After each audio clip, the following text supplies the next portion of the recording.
आनंदलाल और सरिता जी की शादी को अब 50 साल पूरे हो गए थे। उन दोनों की उम्र भी 75 से ऊपर निकल चुकी थी। दोनों ने अपनी पूरी जिंदगी एक दूसरे के साथ काफ़ी हंसी खुशी से बिताई थी। दोनों बिल्कुल दो जिस्म एक जान बनकर जिए थे। सुख दुख के साथ साथ उन्होंने अपने पर्सनल रहस्य भी एक दूसरे के साथ शेयर किए थे। हाँ, सरिता जी ने केवल एक रहस्य आनंदलाल को भी नहीं बताया। सरिता जी ने अपने कबर्ड के सबसे ऊपर के खाने में एक जूतों का बॉक्स रखा करती थी, जिसे किसी को भी, यहाँ तक कि खुद उनके पति को भी छूने की मनाही थी। मनाही क्या, सख्त वार्निंग थी। सरिता जी ने पति से कह रखा था कि समय आने पर वो उस बॉक्स का राज उन्हें ज़रूर बताएंगी। आनंदलाल को भी इस बात से कोई परहेज नहीं था। हंसते खेलते कई दशक बीत गए, उम्र ढल गई, शरीर कमज़ोर हो गए और कई बीमारियां हावी हो गई। सरिता जी बीमारियों से जूझते जूझते हार मानने लगी। तब अपना आखिरी समय करीब है ये जानकर उन्होंने आनंदलाल को अपने पास बुलाया और अपने जीवन का वो एकमात्र राज जो उनके कबर्ड में बंद था उसको उससे परिचित करवाया। सरिता जी ने अपने पति को उस बॉक्स को लाने के लिए कहा। आनंदलाल उस बॉक्स को लेकर आए।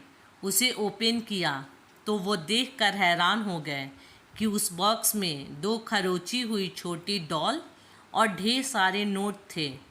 आनंदलाल ने सरिता से उन डॉल के बारे में पूछा। सरिता जी ने कहा, जब मेरी शादी होने वाली थी तब मेरी दादी ने मुझे समझाया था कि अगर अपनी शादी को लंबे तक चलाना चाहती हो तो एक दूसरे से जितना हो सके आर्गुमेंट और शिकायत कम हो उसका ध्यान रखना।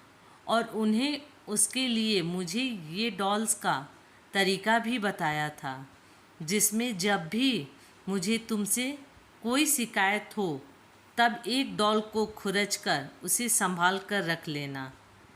सरिता जी की बात सुनकर नंदलाल की आंखें भीग गई, क्योंकि पिछले 50 सालों में सरिता जी को उनसे सिर्फ 2 बार शिकायत हुई। ये विचार ही उनके लिए काफ़ी सुखद था। बाद में उन्होंने ढेर सारी 100 की नोट के बारे में पूछा, जो गिनती करने पर 1 लाख से भी ज़्यादा की थी। सरिता जी ने कहा कि ये नोट मैंने तब इस बॉक्स में डाली जब जब मैंने आपके साथ कोई खुशी या संतोष के पल बिताए। नंदलाल जी अपनी पत्नी को गले से लगाकर रो पड़े और बोले, मेरे किसी जन्म के पुण्य ही होंगे जिसे तुम मुझे पत्नी के रूप में मिली।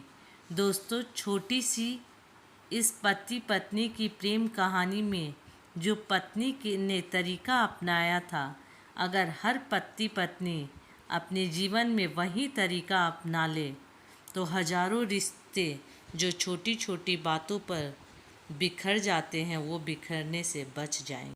दोस्तों, यदि मेरी कहानी अच्छी लगे तो लाइक, सब्सक्राइब और शेयर ज़रूर करें।